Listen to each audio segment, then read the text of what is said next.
Hi, I'm Jim Zogby, and welcome to Viewpoint.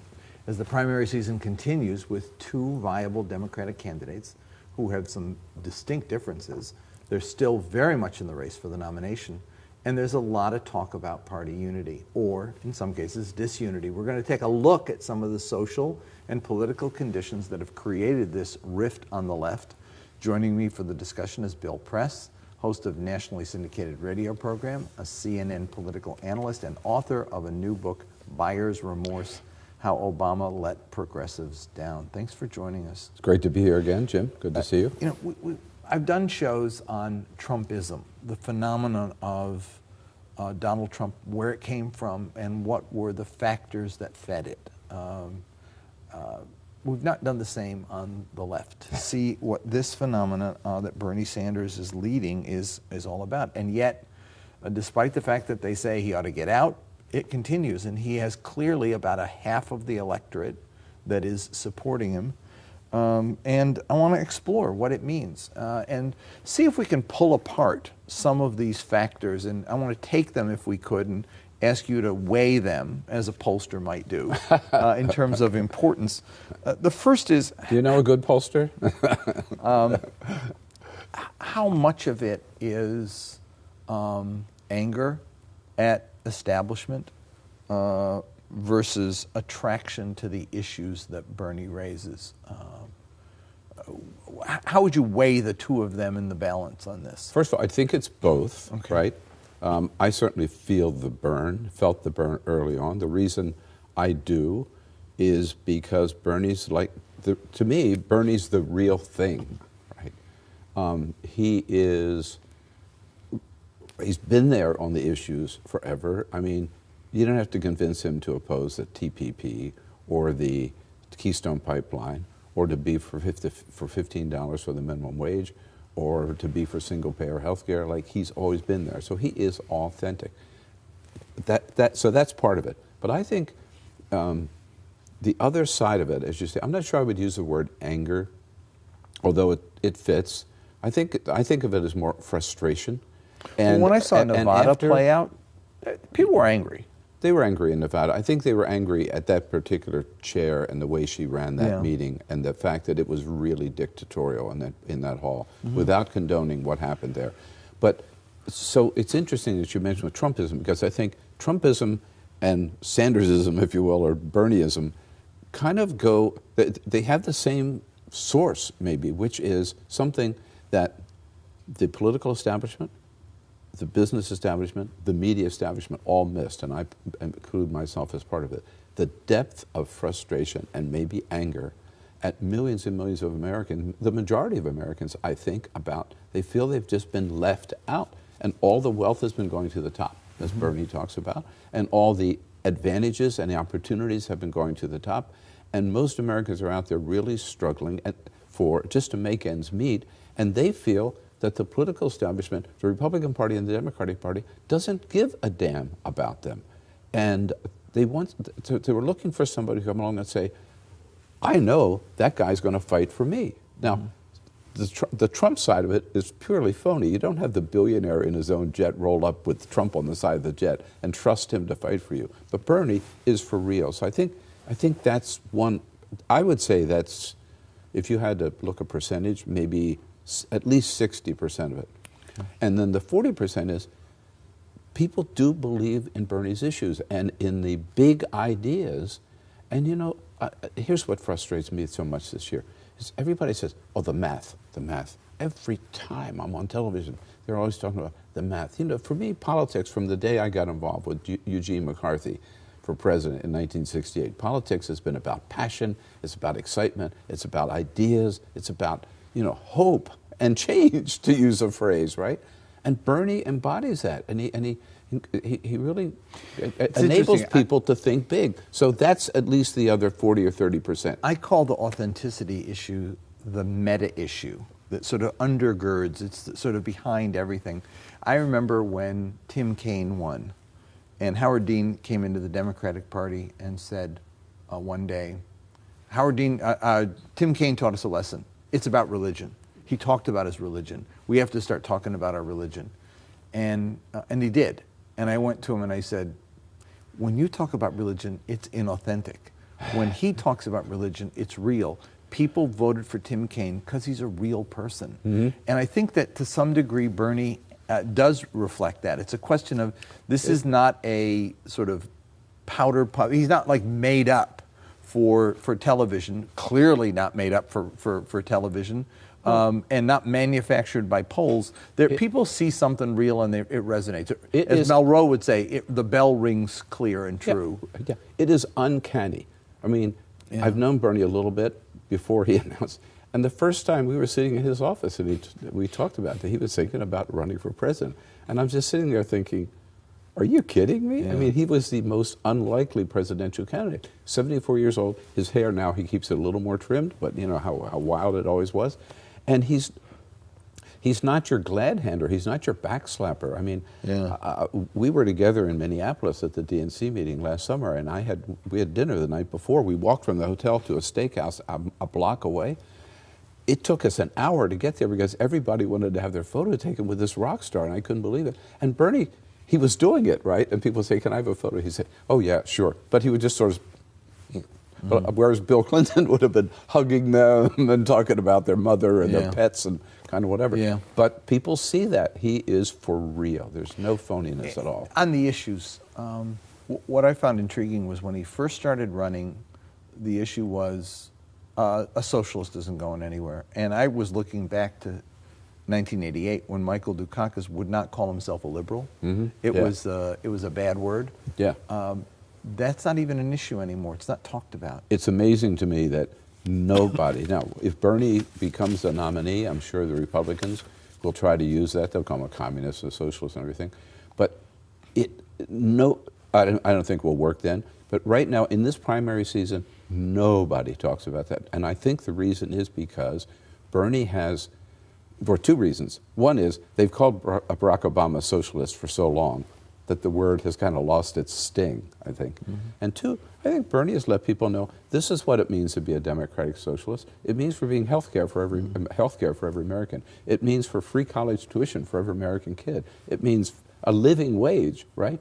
It means no more wars in Iraq and Afghanistan. I mean, he's defined it. And I think people see, hey, I don't care what you call it, I'm with that. Dick Van Dyke was on in Nevada back then when the Nevada caucuses were taking place, and he said, I've waited my entire life for a New Deal Democrat in the mold of Franklin Roosevelt to come forward. And I thought, that's an interesting way of capturing it. There is, this gets me to a point. I mean, you and I are clearly not millennials. Dick Van Dyke is definitely not a millennial. Right. And yet the real appeal is with millennials. He's winning that constituency 3-1. Just as on the issue of authenticity and who speaks the truth, he wins 3-1. What does this mean?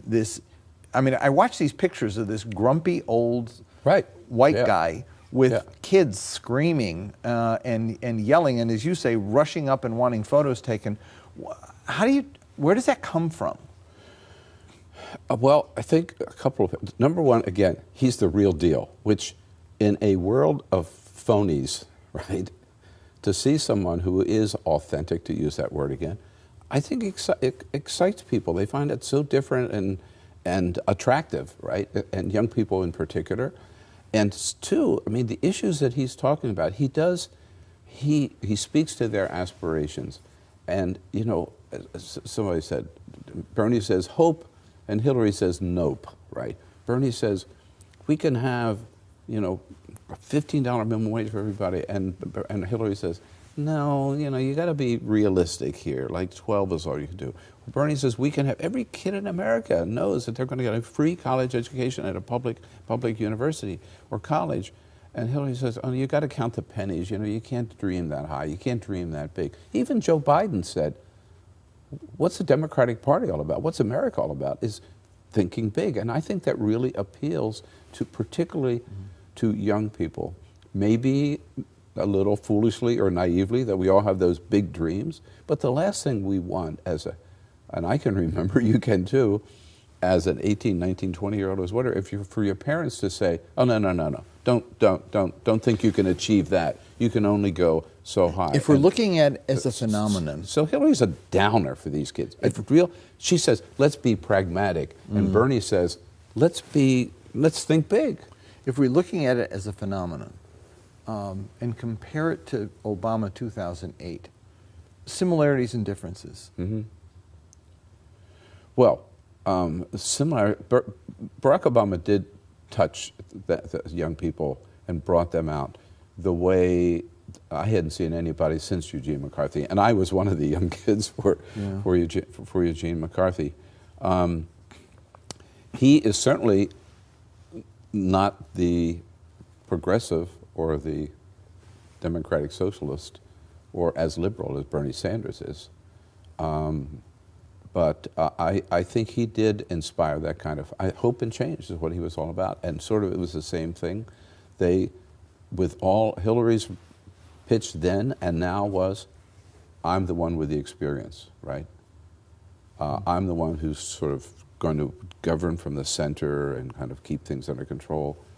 And Barack Obama represented profound change, particularly being the first African-American president. And Bernie represents change, not so much because of his age, but just again because of the issues he talks about and who he is. Now, you wrote the book on progressives feeling let down. Is Bernie a recapturing of that dream that progressives had that Obama, they felt, might fulfill?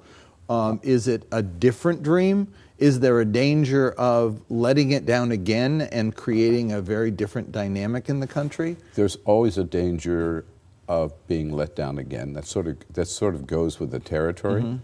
But I'm proud of the fact... It's Charlie Brown in the football. It is.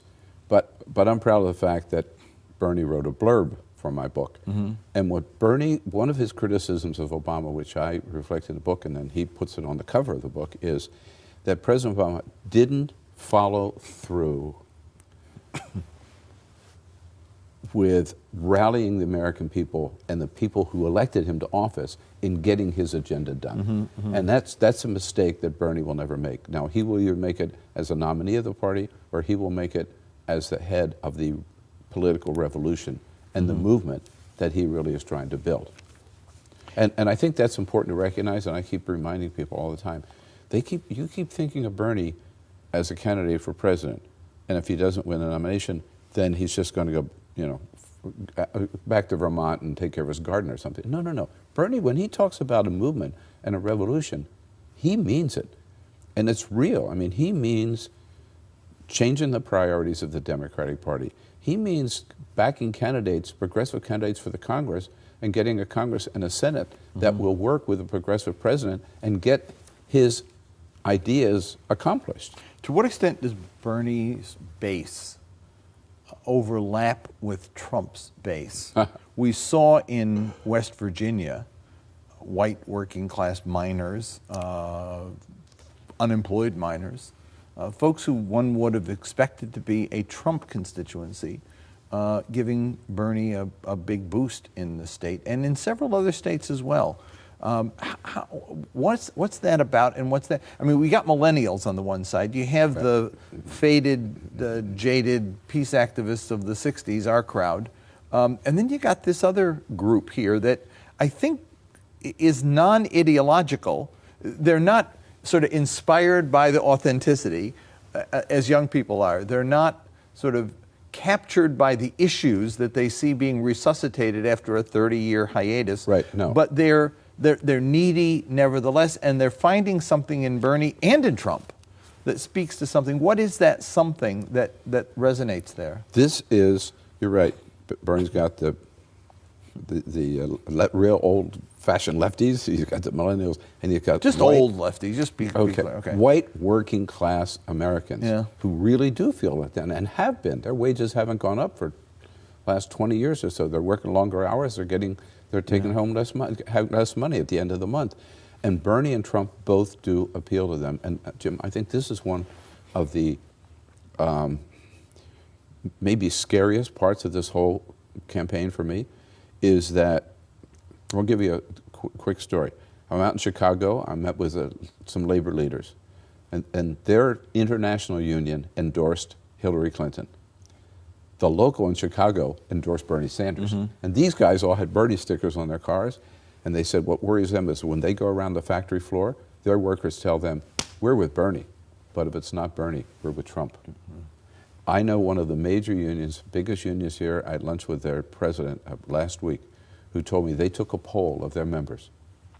They refused to release, they decided they would not release the poll because the poll showed such a high percentage of their members would vote for Donald Trump if it's not Bernie Sanders. So there is an appeal, which, now there's a lot of education there to say, here's why Bernie will deliver and Trump would never, and you can't trust Trump. He's basically anti-union. But it's a scary thought. Some numbers I want to put up here about some charts about income, the income issue that Bernie raises a lot of. The first is the issue of income inequality that he talks about, which I think is really quite significant. This is the top 1%, which obviously you can see has the absolute bulk of where wealth and income goes. With the middle, the top 1% here, the top 5 and 10% next. Almost all wealth going to 0.1% of the population. And that produces a situation which, when you compare the U.S. internationally with where our middle class stands, it's really quite frightening. From Spain all the way down. With Spain, the middle class earns 55% of the wealth in the country. The U.S. is the lowest after Switzerland, Sweden, and even India.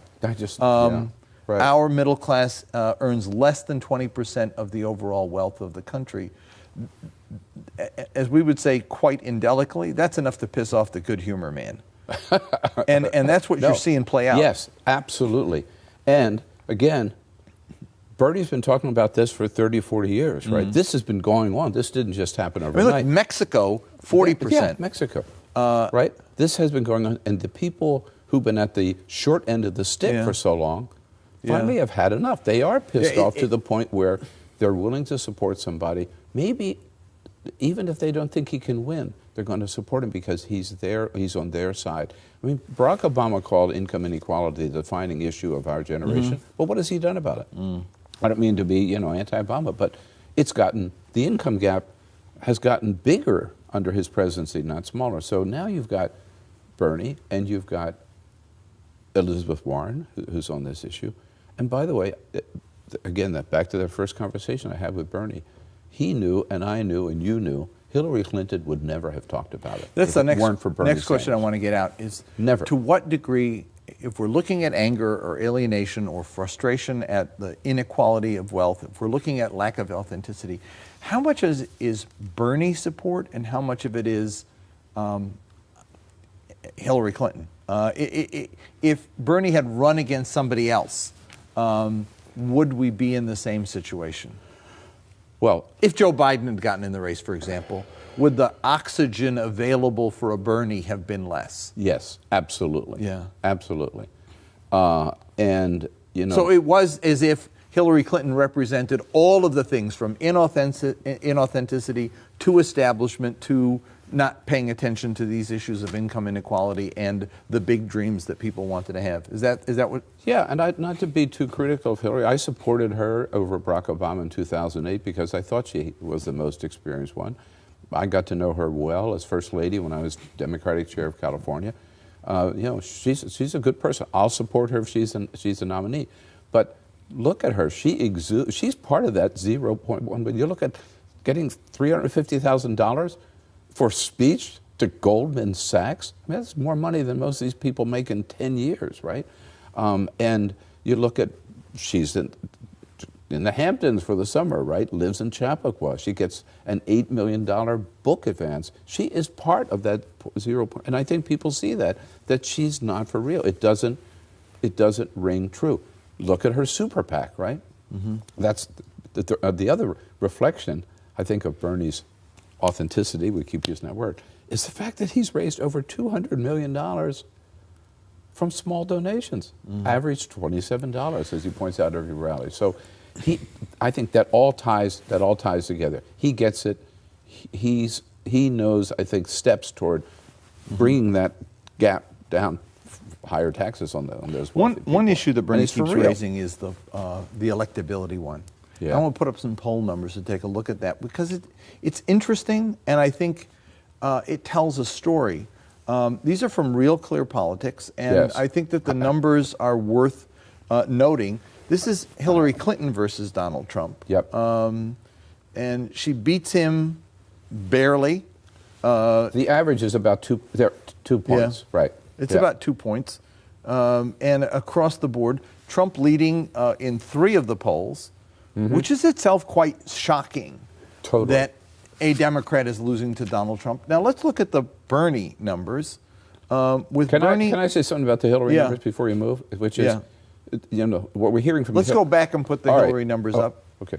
Yeah, What we're hearing from the Clinton camp right now. full screen if we could. Yeah, What we're hearing from the Clinton camp is that this is Bernie's fault. yeah. They're blaming Bernie for the fact that she's not doing better.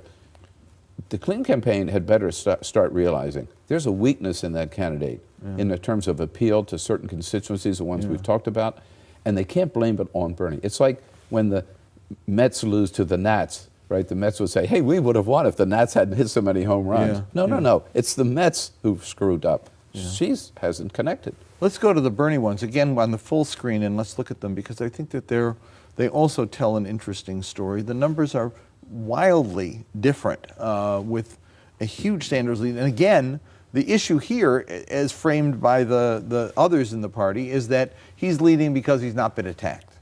And That's what they say. Yeah. Right. Now, you know what? There's a certain truth to that. I mean, he has not had 25 years of attacks the way Hillary Clinton has had.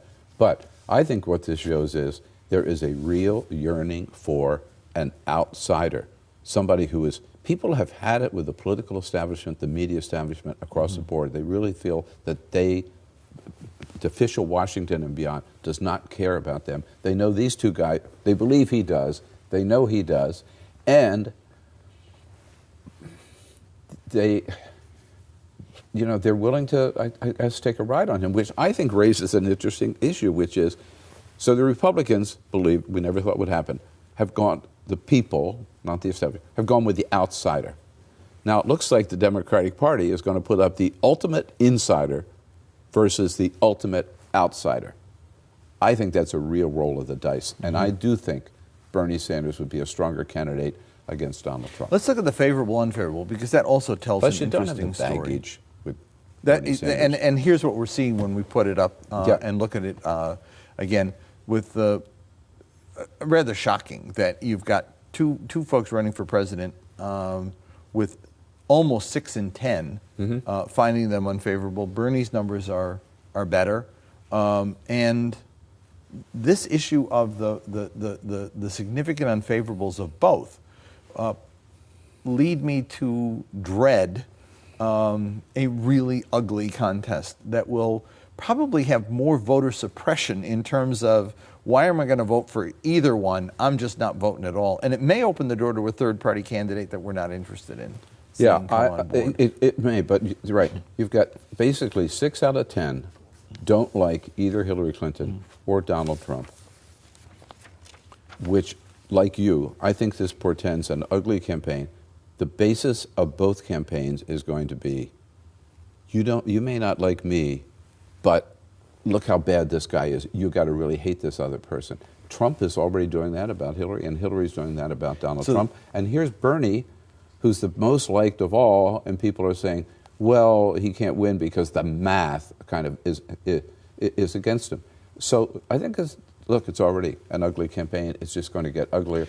This led Bernie to say, once again, maybe it was not the most felicitous phrase, but once again, we may be a force between the lesser of two evils. Obviously, Hillary's not evil, but that's just a phrase for saying you don't vote for somebody that you're really excited about, you're voting against the other person. So we've had too many of those kind of elections. What this leads us to is the question of, do the votes convey? If Hillary is the nominee, do the Sanders people support her? And we have some numbers on that, which I think are again, useful to pay attention to, with 33% of Sanders supporters saying that they won't. 15% of Republican voters not voting for Trump. That's a concern, I think, that folks ought to have. Is there a way for Secretary Clinton, if she is the nominee, to win that 33% over, or do you think the deal is closed on that? Well, I think there is. I've also, remember, she talks about 40% of her supporters in 2008 said they would not vote for Barack Obama. And she went out there and she really did actively and aggressively campaign for Obama. I believe that if she's a nominee, Bernie Sanders will do the same. I've seen numbers where maybe 80% of millennials say they don't like Donald Trump. Now, that doesn't mean they're going to vote for Hillary, but it certainly means they're not going to go for him. So I think Bernie himself will be key in their seeing the importance of voting in order to block Donald Trump. And also that, again, I think is part of the movement. And so he can say to this, and he's got the best list, the greatest number of people, the resources for building a movement that nobody else has had, not even Barack Obama with all of his people. He can do it. And I think he will say, our first job in this movement is blocking Donald Trump. Our second job is throwing a lot of the dead wood out of this Congress and electing a new progressive Congress. One last issue that comes up here that I think is kind of a mistake I think that Bernie's made. His peak, if you will, at the Democratic Party and the chair, Debbie Wasserman Schultz, over the debate schedule, which was stacked against anybody challenging Secretary Clinton, 4 debates on weekends that no one was going to watch, and timed with either Super Bowl or World Series or whatever.